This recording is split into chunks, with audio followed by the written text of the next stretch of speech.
An old man was thrown out a trendy bar for sipping soda too slowly. The next day, the U.S. Air Force showed up, not for drinks, but for justice. What the bar owner didn't know, that old man was a decorated war hero, and his brothers in arms never forget. Welcome to Dust Tales. Let's uncover what really happened. The heavy glass door of the alibi room swung shut, muffling the cacophony of forced laughter and clinking glasses from within. Bryce Thompson, the owner, a man whose ambition far outstripped his empathy, gestured dismissively towards the elderly man he had just ejected. "This isn't a shelter, old man," Bryce had sneered, his voice loud enough for several patrons to turn and smirk. "Buy something expensive or get out. My clientele pays for an exclusive atmosphere, not for watching you nurse a single soda for 2 hours."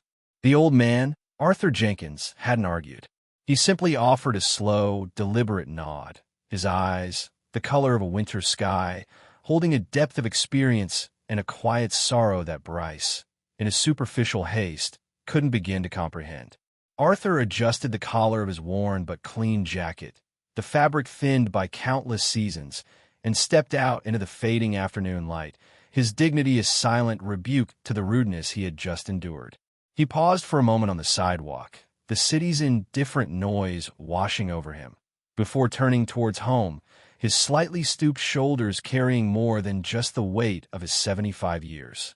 But who was this quiet, unassuming man, so easily dismissed as an inconvenience?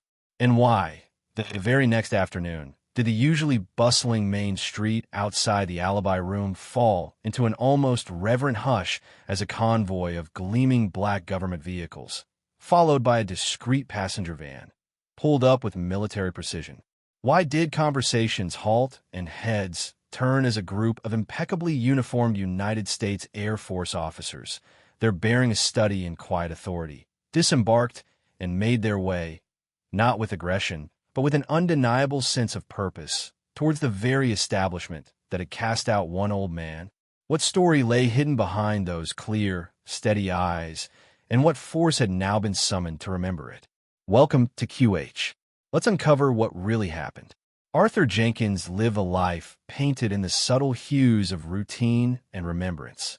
His small cottage, nestled at the quiet end of Elm Street, was a testament to a life lived with precision and care, a stark contrast to the sprawling, modern houses that were increasingly encroaching on the older neighborhood.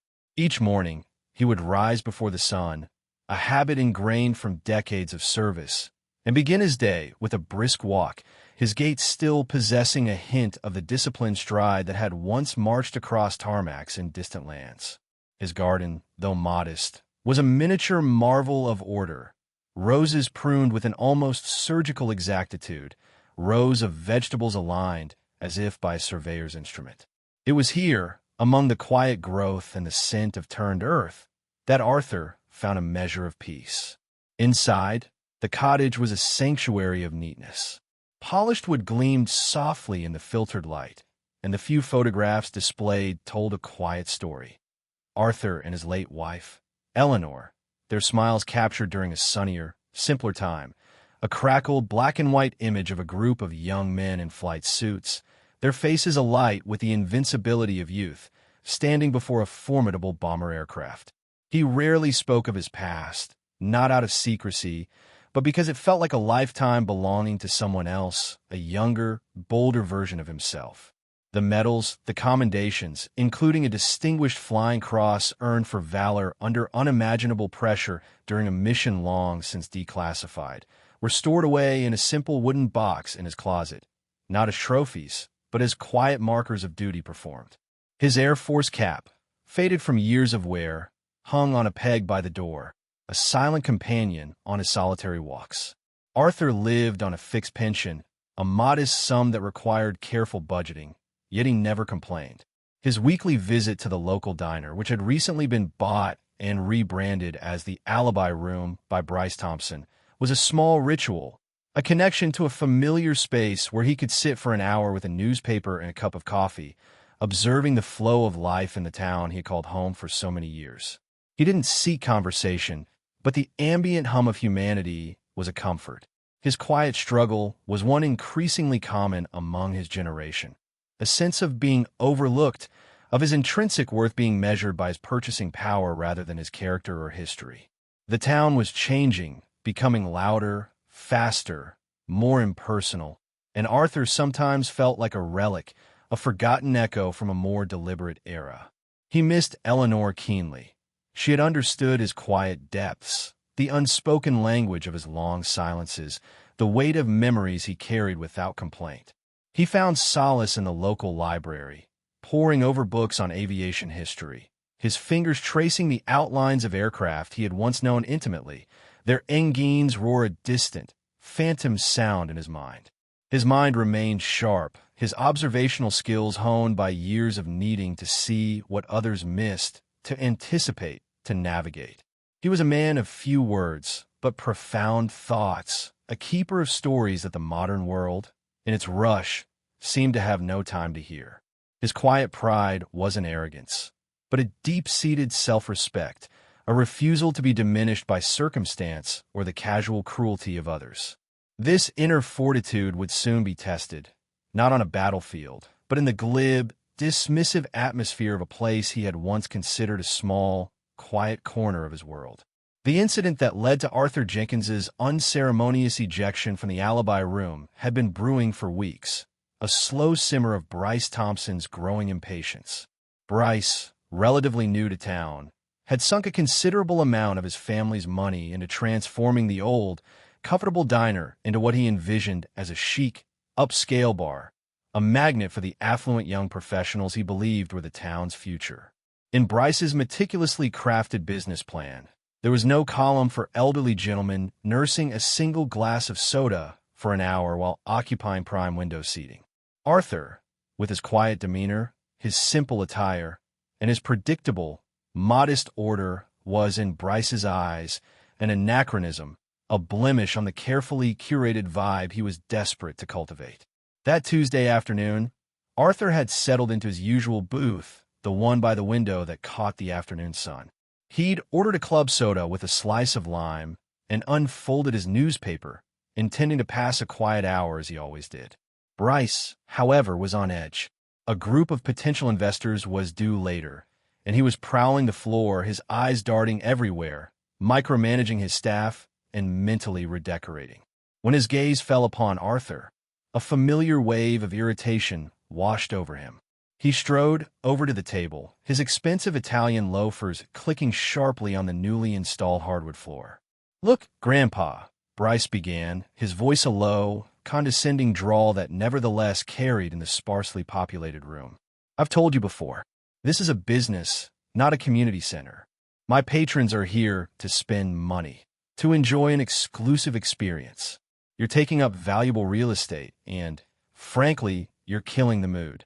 Arthur looked up, his expression calm, though a faint flush had risen on his weathered cheeks.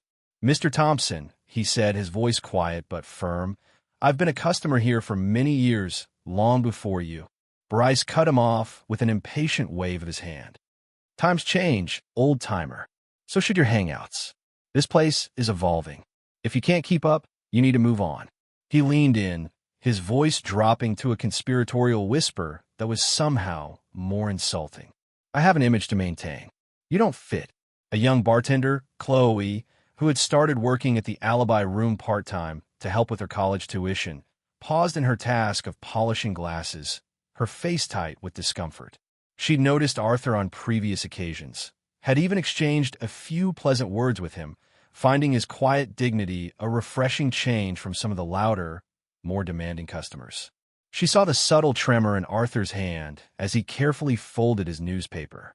Other patrons in the room feigned indifference, their conversations abruptly resuming with a little too much animation, their eyes studiously avoiding the unfolding drama. A couple in a nearby booth snickered audibly. "Now, if you're not going to order something substantial, something from our premium menu," Bryce continued, straightening up and puffing out his chest slightly, "I'm going to have to ask you to leave. Arthur mit Bryce gage evenly. I believe I am entitled to finish my drink." "Consider it finished," Bryce snapped, then gestured sharply to a large, bored-looking bouncer he'd recently hired. Tony, show our friend here the door. Tony lumbered over, his expression impassive. Arthur slowly rose from the booth, his movements deliberate. He placed the exact change for his soda on the table, then reached for his jacket. As he was escorted out, the door closing with a decisive click behind him, the public nature of the humiliation settled upon him, a cold, heavy weight. He hadn't sought conflict, only a small measure of civility in a world that increasingly seemed to devalue it. The walk home was a blur of familiar streets that suddenly felt alien. Arthur Jenkins, a man who had faced down enemy fighters and navigated treacherous skies, felt the sting of Bryce Thompson's petty tyranny, but his primary emotion was not anger, but a profound and weary sadness. He hadn't expected a parade or special treatment. He had simply hoped for the common courtesy that should be the baseline of human interaction. Back in the sanctuary of his small cottage, the silence felt heavier than usual. He sank into his worn armchair, the events of the afternoon replaying in his mind. It wasn't just about being asked to leave a bar. It was about the casual dismissal, the implication that his presence, his very being, was an inconvenience, a detraction. He found himself staring at the faded photograph of his old squadron, their youthful faces full of hope and determination. They had shared a bond forged in adversity, a mutual respect that transcended rank or background. What would they think of a world where a man's worth was judged by the price of his drink? He pulled out the simple wooden box from his closet. Inside, nestled on a bed of faded velvet, lay his distinguished flying cross. He picked it up, the metal cool against his palm. It represented a moment of extraordinary peril, a split-second decision that had saved lives. He had never thought of himself as a hero, merely as a man doing his duty, fulfilling a promise to the men who relied on him. Now that same sense of duty felt like a forgotten language. He considered writing a letter to the editor of the local newspaper, not to complain about Bryce Thompson specifically, but to reflect on the erosion of civility, the importance of remembering the contributions of those who had come before. But he quickly dismissed the idea. He didn't want to cause a fuss, to be seen as a disgruntled old man seeking attention. His generation had been taught to endure, to carry their burdens with quiet fortitude. He made himself a cup of tea, the ritual familiar and soothing. He wouldn't return to the alibi room, of course. It was a small thing, a minor adjustment to his routine, but it symbolized a larger sense of displacement, a feeling that the world he had known, the values he held dear, were slipping away. He sat by the window, watching the shadows lengthen across his small garden. He thought of Eleanor, and how she would have known exactly what to say, how her quiet strength would have been a balm. He resolved to continue his life as he always had, with dignity and integrity, even if the world around him seemed increasingly indifferent to such qualities. He carefully polished his shoes, an old habit from his service days, the rhythmic motion a small act of defiance against the encroaching chaos. His spirit, though bruised, remained unbent. He would not let the casual cruelty of one man diminish the sum of his life, a life lived in service to ideals that Bryce Thompson could never begin to understand. The incident at the alibi room did not go entirely unnoticed, though its initial ripples were subtle, moving beneath the surface of the town's daily life. Chloe, the young bartender, was deeply troubled by what she had witnessed. She had seen the quiet dignity with which Arthur had carried himself, and she'd also caught a glimpse of a small, unassuming lapel pin on his jacket, a pair of silver wings, tiny but distinct. It reminded her of a similar pin her grandfather, a retired Air Force Master Sergeant, always wore with quiet pride. That evening, Chloe recounted the story to her grandfather, Frank Henderson. Frank, a man whose gruff exterior hid a deeply compassionate heart, listened intently. An older fellow, you say? Quiet, dignified, looked like he'd seen a bit of the world? And this Thompson character, the one who owns that fancy new place, threw him out for nursing a soda. Frank frowned, his bushy eyebrows drawing together. The description of the man and the lapel pin struck a chord. He was active in several local veterans organizations and had a long memory for faces and stories. "Let me make a few calls," he said. a thoughtful expression on his face. Something about this doesn't sit right. Frank's inquiries were discreet. A few casual conversations with old service buddies, a quick search through online newsletters from local veterans groups. He mentioned Arthur's description, the bar, the unceremonious ejection. Slowly, a picture began to emerge. Jenkins. Arthur Jenkins. Yes, I think I know who you mean, one old NCO recalled. Used to be a pilot, flew the big ones, I heard. Keeps to himself mostly. Shame what happened at that bar. Some folks have no respect. Meanwhile, Bryce Thompson was feeling rather pleased with himself. He recounted the incident to a couple of his favored, high-spending patrons, framing it as him curating the clientele and maintaining standards. He saw himself as a savvy businessman, weeding out the undesirable elements to create an exclusive haven. He was oblivious to the quiet network that was now stirring, a network built on shared service and mutual respect, a network that Arthur himself was largely unaware of. The news of Arthur's experience began to circulate within this informal community, not with loud outrage, but with a kind of weary disappointment. Comments appeared on a private online forum for local veterans.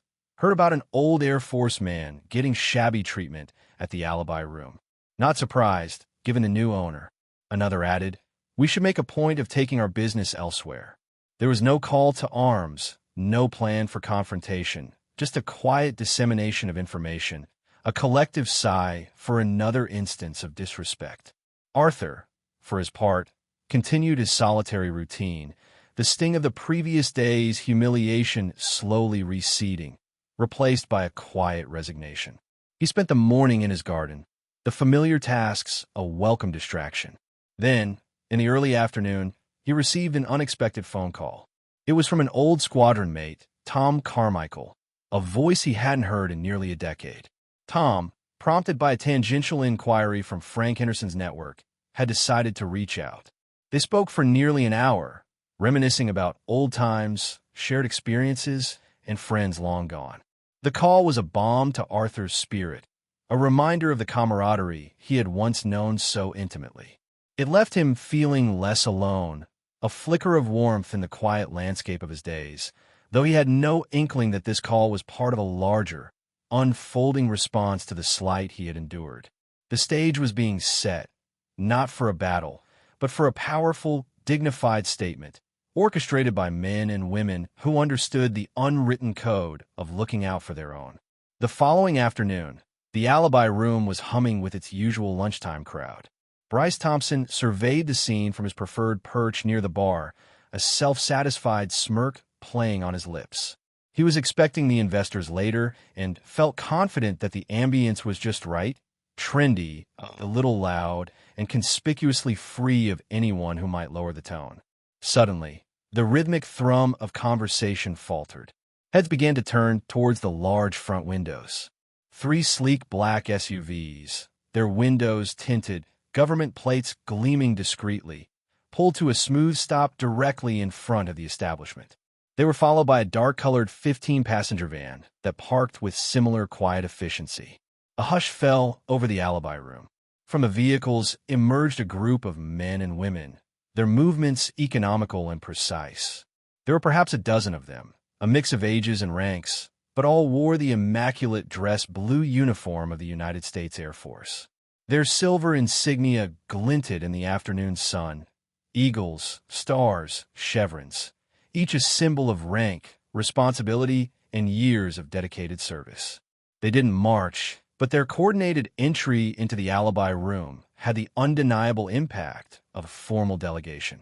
Patrons paused, forks halfway to their mouths. The clatter of cutlery ceased. Even the usually boisterous music seemed to dim in their presence. Bryce, initially startled, quickly composed himself, his mind racing. Important people, he thought. Big spenders. A wide, professionally welcoming smile stretched across his face as he bustled forward, rubbing his hands together. Gentlemen, ladies, welcome to the Alibi Room. What a distinct honor. A large table for your party, perhaps? Our finest champagne on the house. The senior officer, a man with the silver eagles of colonel on his shoulders and a name tag that read Davis, stepped forward.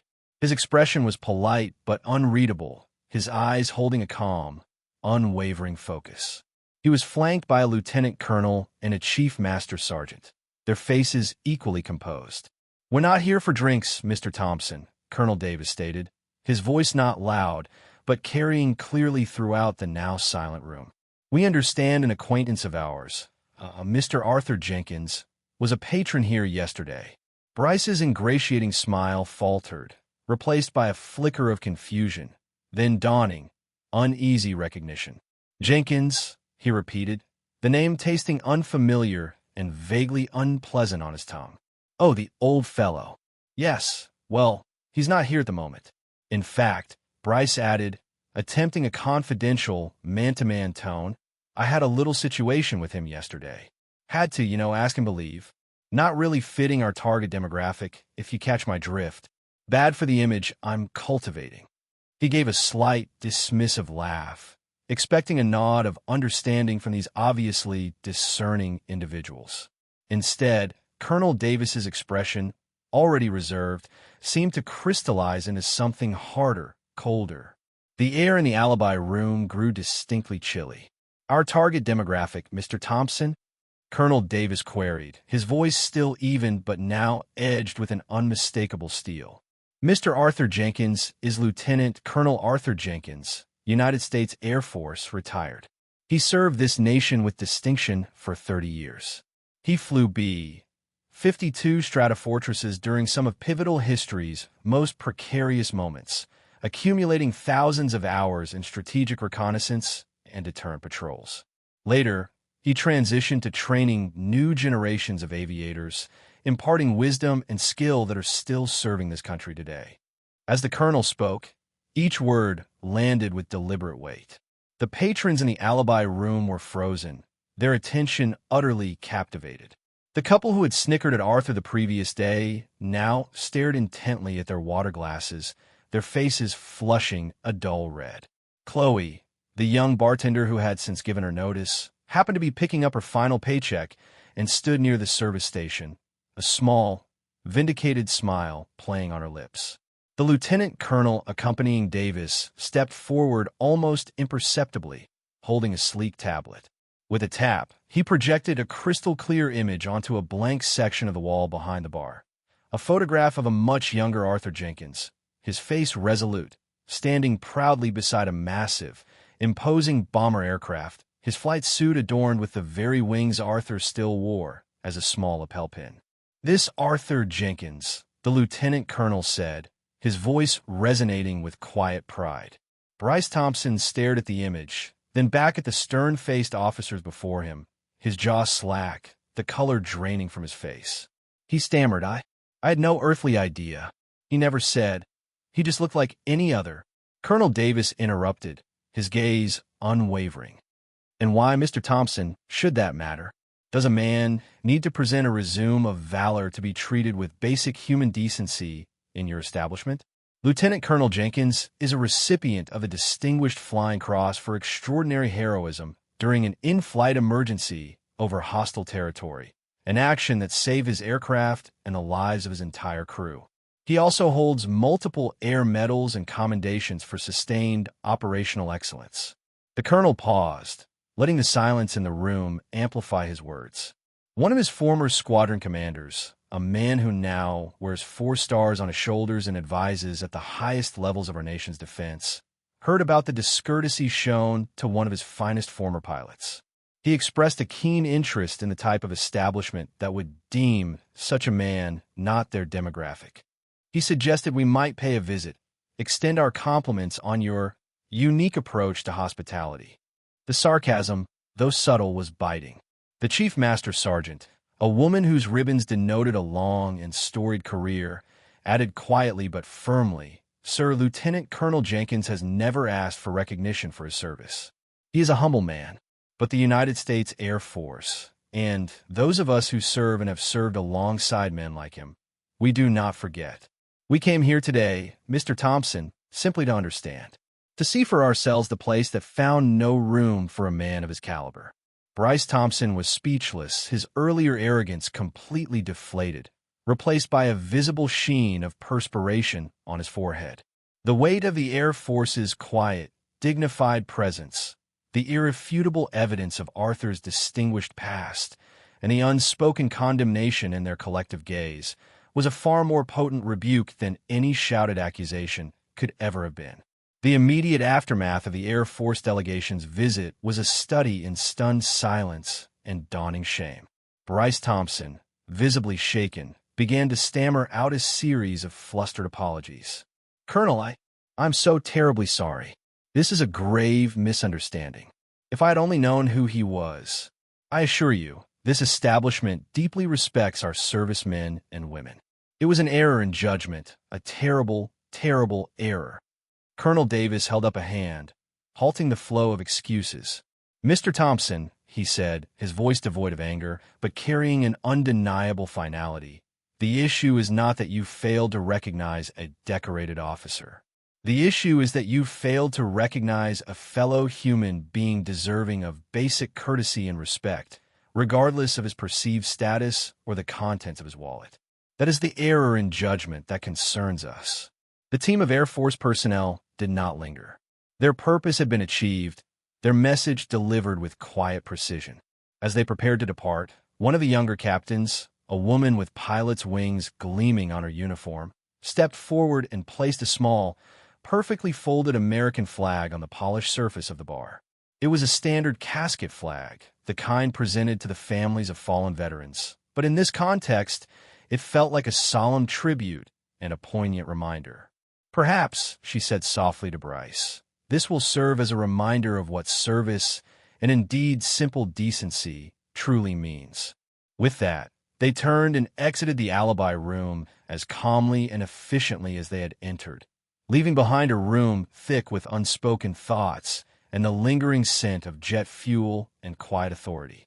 Once the black SUVs and the van had silently pulled away from the curb, a cacophony of hushed whispers erupted among the remaining patrons. Those who had witnessed Arthur's ejection the previous day recounted the scene with newfound detail, their tones now laced with indignation on Arthur's behalf. The couple who had snickered at him were particularly subdued, avoiding eye contact with anyone. Chloe, the young bartender, collected her final paycheck from a visibly distraught Bryce. "Mr. Thompson," she said, her voice clear and steady, "I believe I'll be seeking employment elsewhere. I prefer to work in an environment where people are valued for their character, not just their credit limit." She then walked out, her head held high.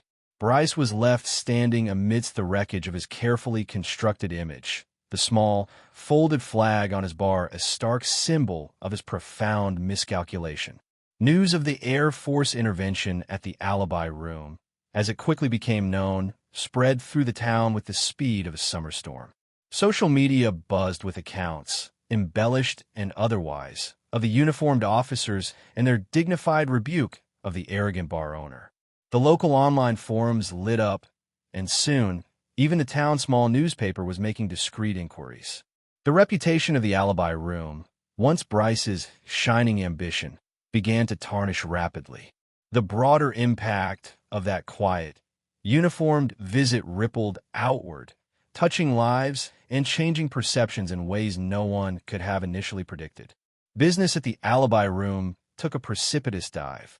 Word of mouth, amplified by online reviews and local gossip, painted Bryce Thompson as a man who had disrespected a veteran, a narrative that resonated deeply in a town with a strong military presence and a generally patriotic populace. The investors Bryce had been courting quietly withdrew their interest. Arthur Jenkins remained blissfully unaware of the dramatic intervention at the alibi room, at least initially. Later that same afternoon, long after the uniformed delegation had departed, Colonel Davis, now in civilian attire and accompanied by Chief Master Sergeant Miller, paid a quiet visit to Arthur's small cottage on Elm Street. They didn't mention their earlier stop at the bar in detail, simply stating that they had been in town on other business and, having heard through Frank Henderson that Arthur had encountered a rather unpleasant experience, wanted to personally check on him and pay their respects. Arthur, surprised and deeply touched by their unexpected visit, welcomed them warmly. He brewed a pot of coffee, and for over an hour, The three of them sat in his sun-dappled living room, sharing stories, reminiscing about Air Force life, the conversation flowing easily between men who understood a common language of service and sacrifice. It was the camaraderie, the quiet acknowledgement from his own kind, that meant more to Arthur than any public vindication. The visit from Colonel Davis and Chief Miller was a tonic to his spirits, a reminder that he was not forgotten, that the bonds forged in service endured. In the following days, other local business owners, having heard the story, reached out to Arthur. The owner of the bakery down the street offered him free coffee and pastries for life. The proprietor of his favorite bookstore insisted he take any volume he wished on the house. Arthur, a man of quiet pride, politely declined most of these offers, not wishing to be seen as a charity case, but he was genuinely moved by the outpouring of goodwill and the town's belated recognition. Chloe, the young bartender who had quit the alibi room, decided to take a leap of faith. With a small loan from her grandfather Frank and a surge of community support, she opened a cozy little coffee shop just off Main Street. She named it the Squadron Mug. Its walls were soon adorned with photographs of local veterans, and a special honor board listed the names of community members currently serving. It quickly became a beloved local gathering spot, particularly for veterans of all branches.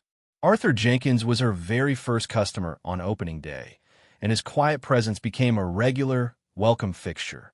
As for Bryce Thompson, the weight of public disapproval and dwindling patronage proved too much. Within 6 months, he sold the alibi room at a significant loss and quietly left town. The new owners, a family with deep local roots and several veterans among them, promptly renamed the establishment the Landing Strip. They redecorated it with aviation memorabilia, prominently displayed photographs of local heroes, including one of Lieutenant Colonel Arthur Jenkins in his youth, and instituted a permanent discount for all veterans and active-duty military personnel. The small folded flag left by the Air Force captain remained, now enshrined in a glass case behind the bar. The incident even sparked a small, unofficial tradition. Local veterans began to gather informally for coffee once a month, dubbing it the Arthur Jenkins Assembly, a quiet tribute to a man whose dignity had inadvertently reminded the town of its better self. The story of Arthur Jenkins and the Air Force visit became a cherished piece of local folklore, a quiet legend passed down in coffee shops and community gatherings. Arthur himself continued his unassuming life, but there was a subtle shift. He was no longer an invisible old man. He was Lieutenant Colonel Jenkins, a respected elder, a man whose quiet dignity had spoken volumes. He found new friendships, a renewed sense of belonging, not because of any desire for fame, but because his community had finally seen him, truly seen him, for the man he had always been. The tale served as a poignant reminder that you can never truly know the depth of experience, the silent battles fought, or the quiet service rendered by the seemingly ordinary people you encounter every day. It underscored the simple truth that kindness and respect are currencies of far greater value than wealth or fleeting trends, and that true honor resides not in the exclusivity of an establishment, but in the inclusivity of the human heart, especially towards those who have given so much and asked for so little in return. Arthur never sought the dramatic intervention of his Air Force brethren, yet their quiet, unwavering support, their powerful demonstration of camaraderie and respect for one of their own, resonated far beyond the walls of the alibi room. It was a testament to the enduring bonds of service, a quiet promise that those who serve are never truly forgotten by those who understand the oath. The small, folded American flag, once a stark rebuke, became a symbol of remembrance and a quiet call to a higher standard of decency within the town, a reminder that a legacy of courage can often be found in the quietest corners of a community, embodied by those who expect no accolades but deserve every honor. If you believe that true character will always shine through and that the bonds of service create a family that never forgets, type honor in the comments below. And please, subscribe to QH Incredible Stories, where we believe every life holds a story of significance, and that dignity, like courage, deserves to be remembered and celebrated. Share this story with someone who appreciates the quiet strength of those who have served and who understands that sometimes the most powerful statements are made not with shouts, but with the unwavering presence of honor itself.